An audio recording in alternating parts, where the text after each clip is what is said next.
So the first one is satellite image processing. The course code of this one is GI 21101.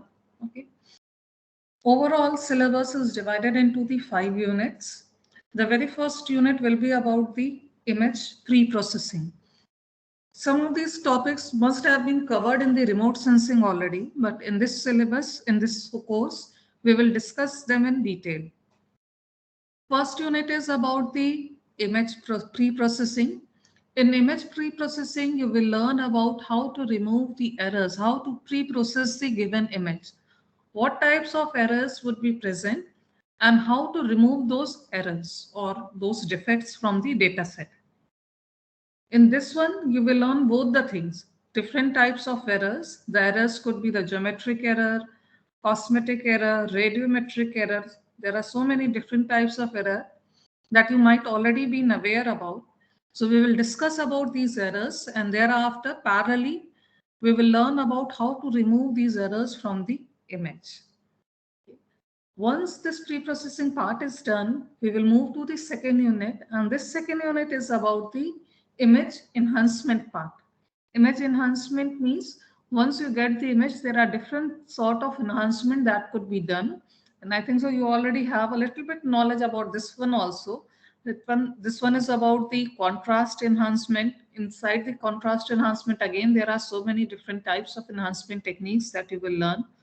There will be multi-image manipulation, there will be filtering. These all are the different enhancement techniques that we will learn in this second unit. So once you pre-process the data, there is need to enhance the image so that visually it become more interpretable. So that's why the enhancement will be learned in the second unit. After this one, the third unit is about the classification. Again, you must be aware about the classification. There are broadly two types of classification: supervised classification and unsupervised classification. So in this one, we will, apart from this supervised and unsupervised, there are some other type of classification, hard soft classification, fuzzy classification. We will learn about them also. And then there are the LULC classification techniques, like there is Anderson classification technique, which is also known as the USGS classification technique. We will learn about what is this technique, what are the different types of classification. Like there will be 11.1 classification. So what are the different types of classes that could be present? Like there can be built up area, agriculture area, forest, wetland, snow, tundra. So many different types of classes will be there. So there are different level 1, level 2 in USGS classification. In unit 3, a detailed discussion will be given to you about this USGS or Anderson classification, and also the accuracy assessment, which is a very important part of classification technique. What are the different ways through which we can do the accuracy assessment? What are the different parameters that we compute? What is the confusion matrix? What is overall accuracy? What is kappa coefficient?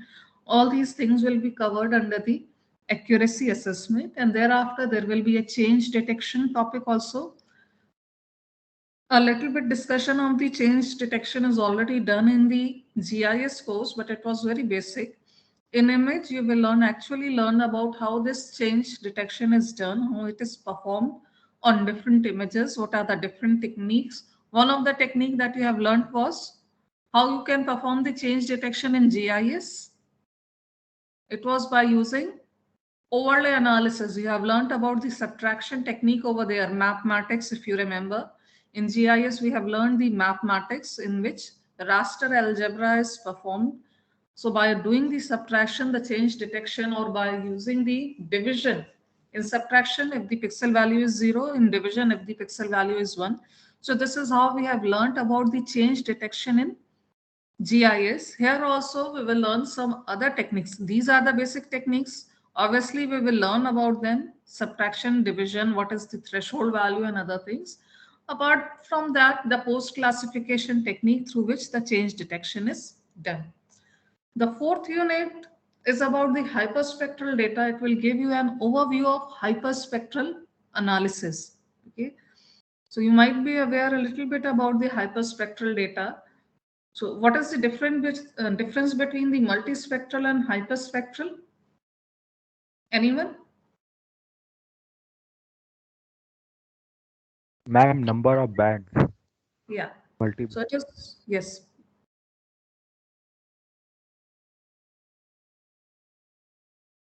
So it is about the number of bands in multispectral data, the data that we use to handle, or that all that data that you might have been worked on. It is about the multispectral data, and nowadays somewhere 8 to 10 bands are available in the multispectral data. But when we work on the hyperspectral data, it ranges in hundreds, 200, 300 bands will be there. So we will learn about the hyperspectral data, about the theory which is related to that one, because the all the things that we do in the multispectral data, same things will be done in with the hyperspectral data. There will be pre-processing, there will be classification and other things.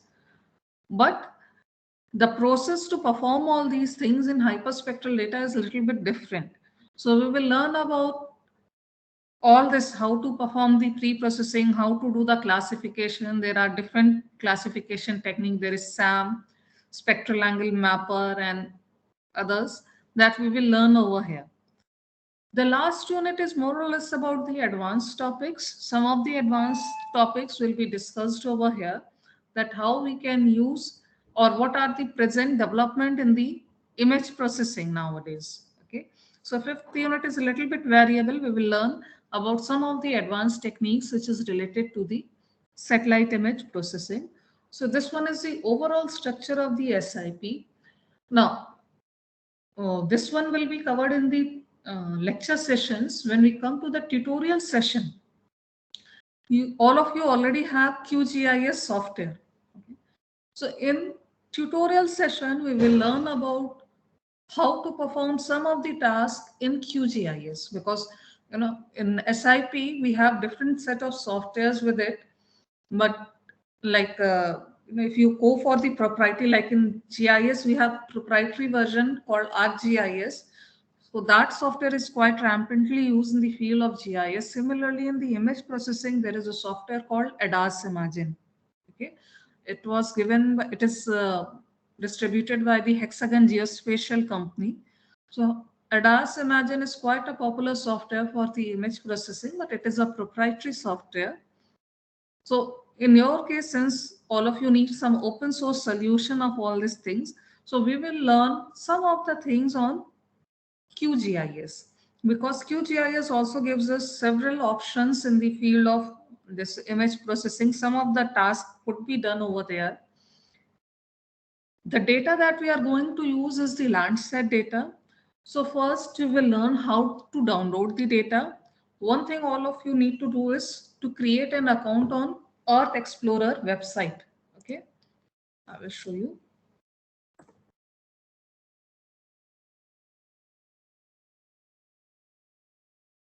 Okay.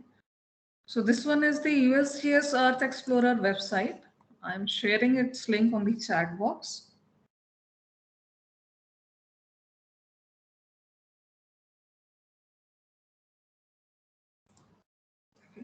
So all of you need to create your account. Okay. All of you need to register on the USGS Earth Explorer website.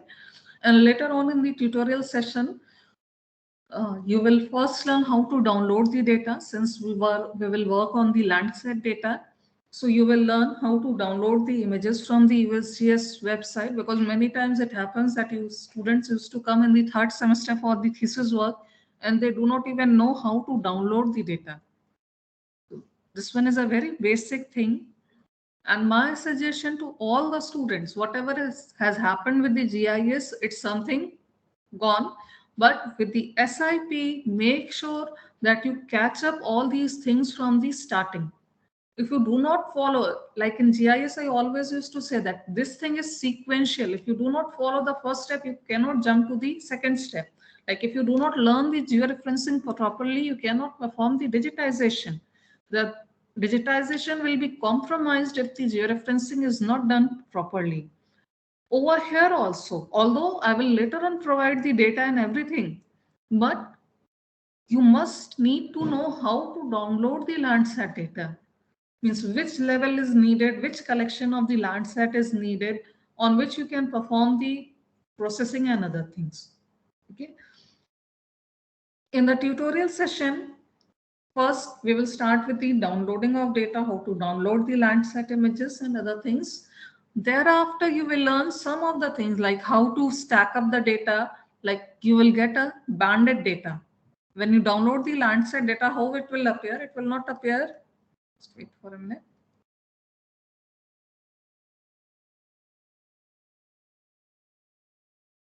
Okay, I will show you later on. It is not available. So when you download the data, it will come in a banded form. Like you will get 10 different bands over there. So you need to stack all this data set together. You need to merge all these data set together, different bands together. Because as you know, you already worked on the multispectral data. At least 3 bands are needed. If you want a colored image, whether it is true color composite or a false color composite, you need 3 different bands. So that those bands need to be stacked together. So we will learn how to do the stacking over there. Thereafter, you will learn how to clip the images. Some of the things that you have already learned in the GIS will be useful over here. We will start. So all this step is all about the how to prepare the input data. Data preparation is important and a long process. So in the initial tutorial sessions, you will learn how to prepare a data set, and thereafter you will learn some of the processing, whatever is available with the QGIS, because not all the functionalities are available with QGIS, but some of the functionalities that are available, you will learn about them. Okay. So this is how the tutorial session will be covered of this particular course. The SIP is like, for the SIP, the remote sensing is a prerequisite. Without remote sensing, you cannot learn the SIP. If you do not learn remote sensing properly, again, there will be a problem with SIP. So our initial classes will be dedicated for remote sensing. 1 or 2 lectures will be dedicated to the remote sensing. And thereafter, I will start with the satellite image processing. Now coming to the second course, which is the WebGIS. This is all about the SIP. The second thing is WebGIS. So if you come to the WebGIS part, again, it is divided into the 5 different units. Yeah, one more thing with the SIP, the reference book is already uploaded on the MS Teams. I think so all of you have downloaded. There are 2 books over there, Mather book and Lillison Keffer book. There are 2 books over there. So those were the reference book that you can refer. In WebGIS, if I come to the reference book, no such book is available. For the WebGIS, you have to solely depend upon my lectures. There are some of the research papers, some of the few book chapters which are available that I will share with you. And I have already shared with you. 2 of the book chapters are already uploaded on the MS Teams. So you can go to that one. But reference books as such is not available where you can find all the syllabus. With the SIP, the best part is the very good books are available. I have shared just 2 books, Lillis and Kiffer and Mather book, but several other books are also available. Whatever you have, the book means for the remote sensing course, which book you have referred?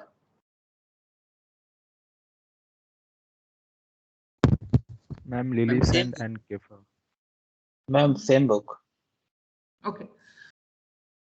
So you already have referring the Lillis and Kiffer and SIP also. One of the chapter, not the entire book is dedicated for digital image processing, but one of its chapter is about digital image processing. That one will be useful. And Mather is means most of the chapter of the Mather will be useful. For WebGIS, no such book is available. I will share some of the notes. The notes will be there. I will share some of the book chapters with you that you can refer. If you see the course structure of the WebGIS before starting anything, many times students have a mental blockage that there is something web, there is something internet. I belongs to civil engineering, I belongs to electrical engineering, I belongs to electronics and communication. I cannot learn this subject. I am starting this subject from the very scratch, from the very basic of the web. Okay. So don't think that you cannot learn this subject. This one is a very introductory subject. Everything will be started from the basic, from the fundamentals. Okay.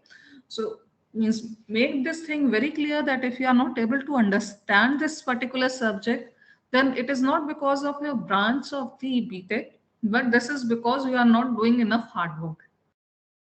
For the SIP, I do not, students cannot say such type of thing because you have already learned remote sensing in the previous semester. But with the web GIS, it is very much, it is not much related with whatever you have learned with the GIS. It is like you can say advanced GIS or how GIS is used on the web. So even if you have not learned much about the GIS in the previous semester, it is not a problem because the syllabus is not like interrelated. Like SIP, in case of SIP, I will repeatedly say you have learned this thing in the remote sensing, it must be covered in the remote sensing. It is with the SIP, but when I move to the web GIS, very much less reference is given to the GIS because it is something completely new. Okay, so you can say that it is like an advanced topic of GIS, web GIS. So make this thing very clear. Everyone could learn this subject. It doesn't matter whatever was your branch previously in your undergraduate course. Anyone who will put enough efforts in this subject can learn this subject. But the important thing is that in case of WebGIS, you need to regularly revise all these things. Whatever is taught in the class, you need to regularly learn those things. You need to regularly refer to the lecture notes which are given to you. So if you think that no, I will not learn anything right now, I will, after 10 or 15 lectures, I will take a revision. In that case, it will be difficult for you. So make this thing very clear for the web GIS, repeatedly revise this course. Okay. Now coming to the syllabus part, the very first unit is all about the introduction. Okay. What is web? What is web GIS? What are the functionalities of the web GIS? What are the advantages? What are the disadvantages? Where we can find the applications of the web GIS? So first, unit one is very much theoretical. It will tell you about the web GIS, its introduction, about the history, about the evolution and other things. When we move to the unit two, it will start with the introduction of web. Okay.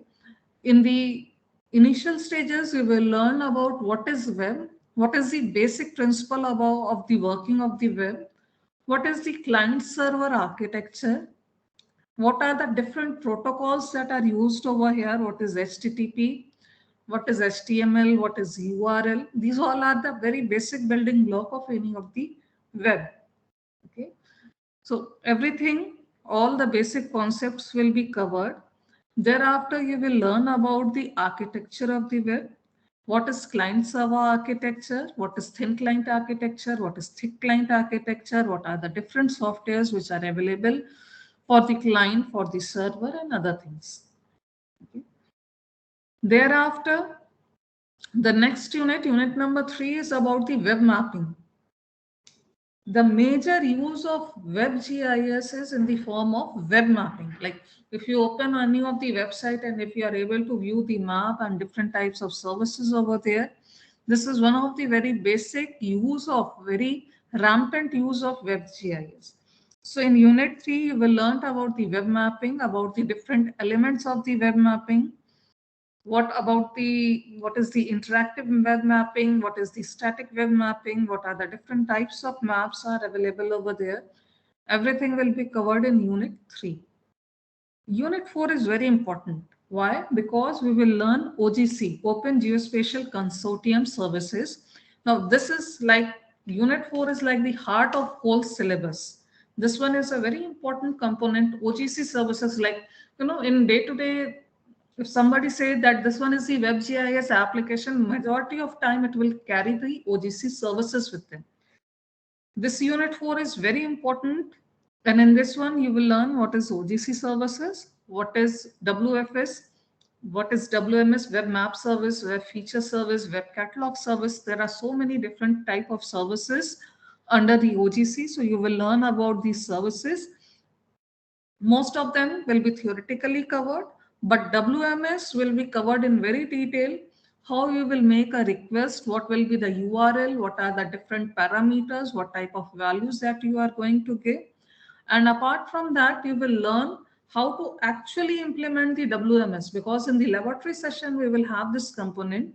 So you will actually learn how to offer WMS services. Okay. Then a little bit about the XML, about how to build a any of the web mapping application. So this one is covered in Unit 4. Unit 5 is again like an advanced topic. It will, some of the fragmented topics will be covered in the Unit 5, just like the SIP. So like what is STI, spatial data infrastructure, what is cloud computing in terms of when we talk about WebGIS, so how cloud computing is useful over here. What is geospatial mashups, what is geoportal, such type of advanced topics which are related to WebGIS, some of the case studies which are related to the WebGIS, all these things will be covered in unit number 5. Coming to the tutorial part, in tutorial part, because the things like the OGC services, which is the most common implementation part, it will be taken care of in the laboratory session. In the tutorial, you will learn KML. What is KML? It is keyhole markup language. So when you work on this Google Earth, okay.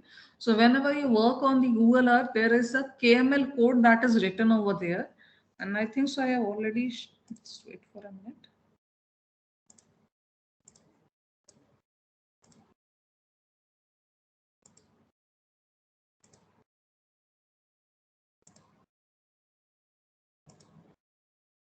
Yes, I have already shared the KML book with you over here. So we will learn the KML keyhole markup language over here. And there is just one requirement from your side, that all of you need to download this Notepad++. Okay, I'm write it down.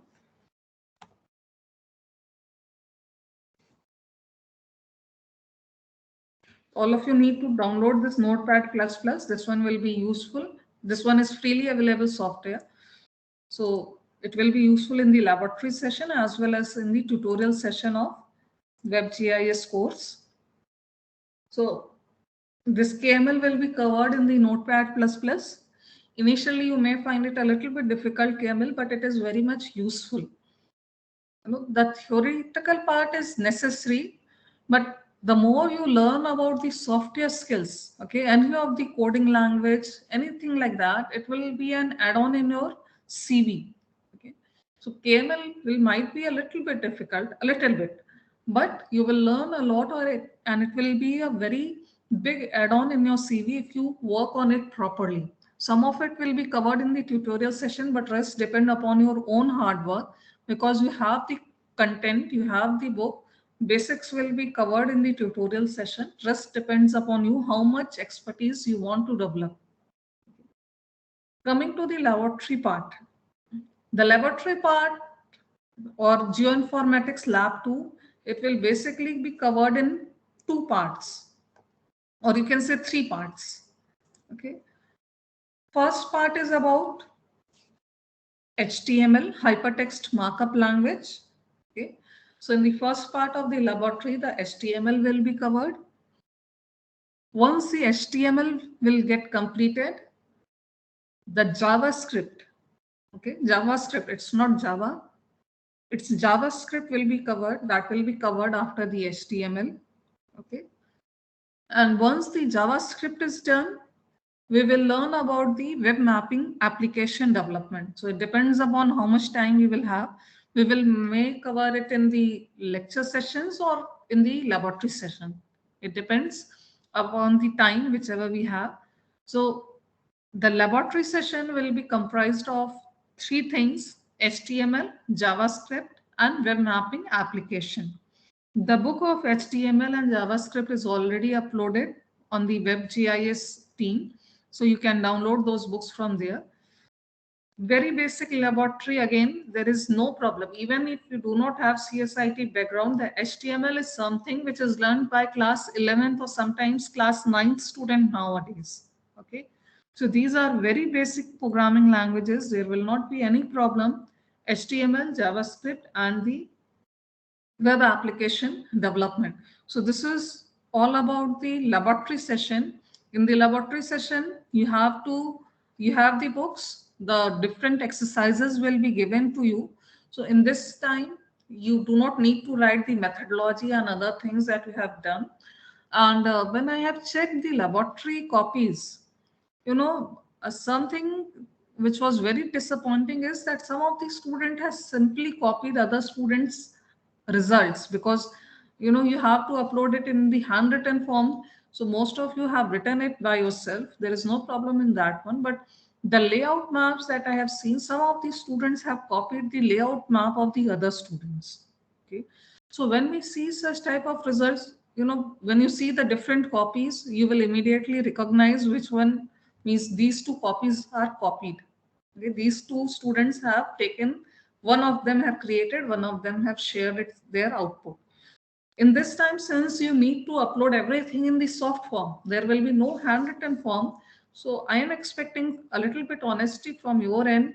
Do not copy the things of the other, do not copy the code of the others, because even in this case also, even if you are submitting which is written in the computer, even in that case we will be able to understand which code is copied and which one is written by the student himself or herself. So make sure not to copy anything in the laboratory session. Perform the exercises by yourself. Even if you are not able to get it executed, I will be available over there. Discuss your problem. If you copy everything, you will never learn anything. So make sure that in this semester, everyone will work on the tutorials by themselves. Everyone will done their exercise of the laboratory session by themselves. Okay. Coming to the next part, which is about the evaluation, it is just like the previous semester. The teacher's assessment, which is of 25 marks, that component is given to you according to your attendance, class performance, tutorials that you will submit, the quizzes in which you will appear. So all these things, your quiz, tutorial, class performance, class attendance, all these things will give you 25 marks under the TA, teacher's assessment. The next 25 marks will be of mid-semester examination. Again, this time I do not know what will happen, but probably since the online classes are going on, so probably it will again just like the previous semester in the form of quizzes. Okay. The last component is of 50 marks, which will be the end semester examination. Again, none of us know what will happen in the April or May time. So it can either be in the physical form or it may be again in the online form, just like like the first semester. So this is all about the evaluation part. The laboratory, again, the evaluation is done on the day-to-day performance, what you are submitting in your laboratory tutorials, laboratory exercises. So it all depends upon that. Okay. So that's it from my side for all this syllabus part. If you have any question from your end, you can ask.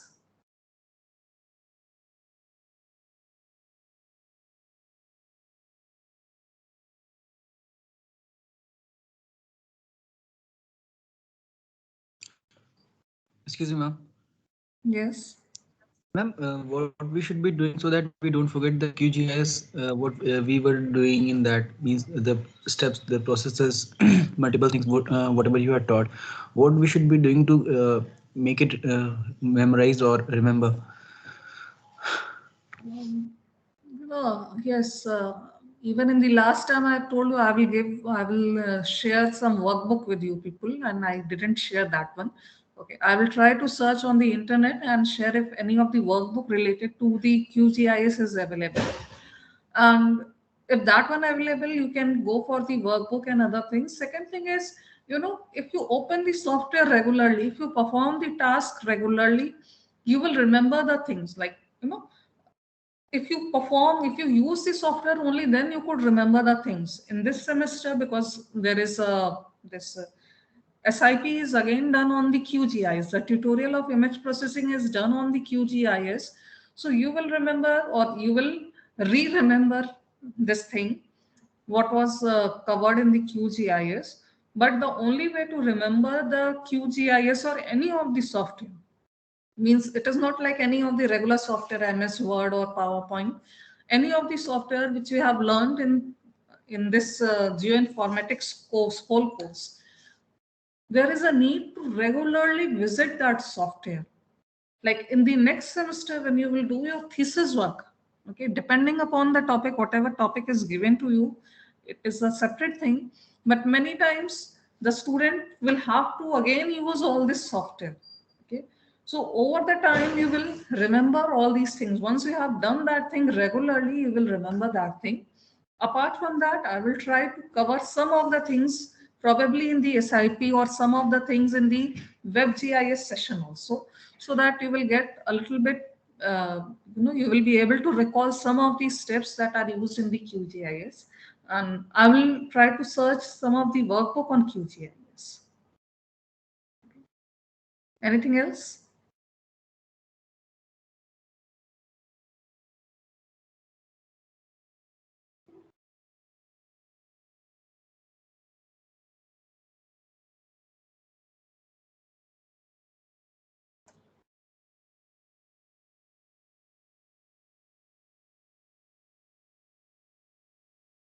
Okay.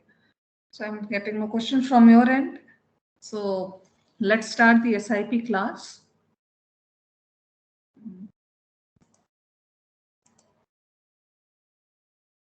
This turn is more or less will be covered by you people. Okay. I'm starting with the chapter 1 of Paul Mather book, which is remote sensing basic principles. Okay. So this one is a very short chapter. This will give you some introduction about the basic principles that are already covered in the remote sensing syllabus. But since we repeatedly have to refer all these things, and the way you people have performed in the Viva is you seriously need some revision. So I am giving you this task to you, that you will have, it's 11:37. So at 12, by 1 hour, 12:37, you all of you will have 1 hour time. You have to read all the chapter 1.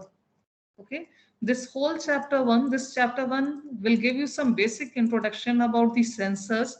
What are the different types of sensor? What is vertical scanning, what is side looking scanning, what is push broom scanners, what is along track, cross track scanners. Okay, all these things will be covered over here.